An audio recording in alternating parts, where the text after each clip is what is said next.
মেনে নেন, যারা নিজের জবানকে আগেই টাকার মাধ্যমে বিক্রি করে আসে, আপনারা এতিম মিসকিন সাধারণ মানুষ, এই খেটে খাওয়া মানুষ, এই ধান ফলায় এইভাবে কয় টাকা আসে এখান থেকে? কয় টাকা আসে? আমার মতো একটা বক্তাকে যদি 80,000 টাকা দেওয়া হয়, আমি এক বক্তা কন্ট্যাক্ট করছিলাম, সে 80,000 টাকা বলেছি, তারপরও সে শুনবে না, 1,20,000 টাকা চাইছে আমার কাছে।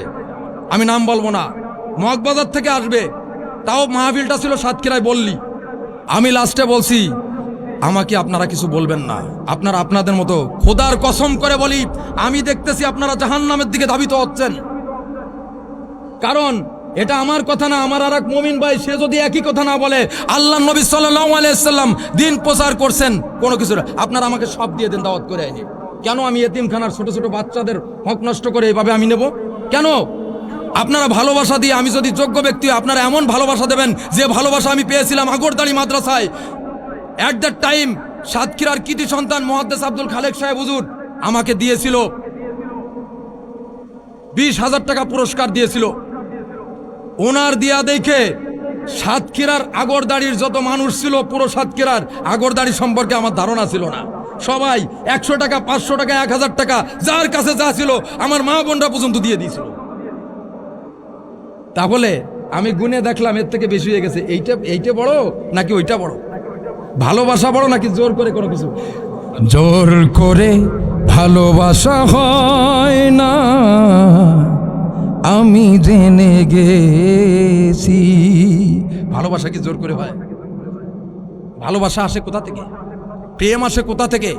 আল্লাহ নবীর প্রেমের মাধ্যমে প্রেম করেছিলেন। হেরা গুহায় অগর হীরা ওয়াকিয়াতু ফি মক্কাতি আলা জাবাল ইয়াতাআব্বাদু ফি হাযাল গার। হেরা গুহার মধ্যে আল্লাহ এবং আল্লাহ রাসূল প্রেম করেছিলেন। এই প্রেমের ফসল হচ্ছে আল কোরআন, আল হাদিস। মানবেন না? তাহলে বুঝতেছেন? শোনেন, এই জবানের বক্তা না খুঁজে রুহের বক্তা খুঁজেন, তাহলে রুহের খোরাক পাবেন। রুহের খোরাক রুহানি ব্যক্তিত্বের সাথে সম্পর্ক করেন। যার ভিতরে রুহানি খোরাক নাই, আপনার বাইরের জিনিসটার তো কোনো দাম নাই, আপনার রুহ চলে যাবে, আপনার ওটা কম দামে পৌঁছে যাবে। আগে রুহের চিকিৎসা করেন, ঠিক কিনা?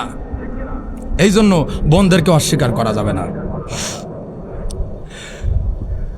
ও আমি কেমন করে দেব মাটি,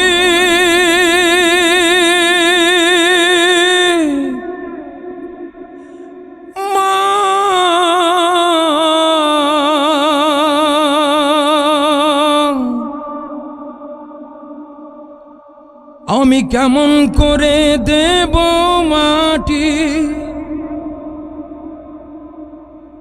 ও মা তোমার খবরে,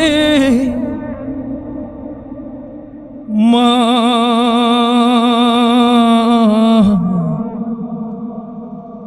তুমি আমার আগে যেও না গো মোরে।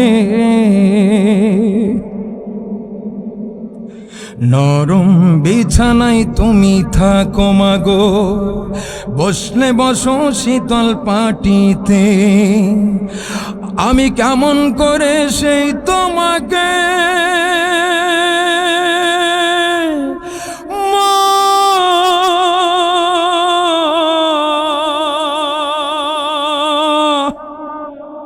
শোয়াব গো শক্ত মাটিতে, শোয়াব গো শক্ত মাটিতে। 10 মাস 10 দিন ধরে যে আমাকে রেখেছ মা তোমার জঠরে, আমার আগে যেও না গো মোরে, মা তুমি আমার আগে যেও না গো মোরে। তা মায়ের প্রতি দোয়া করা যাবে না বেশি বেশি? আসলে রাত অনেক হচ্ছে। এই দোস্ত,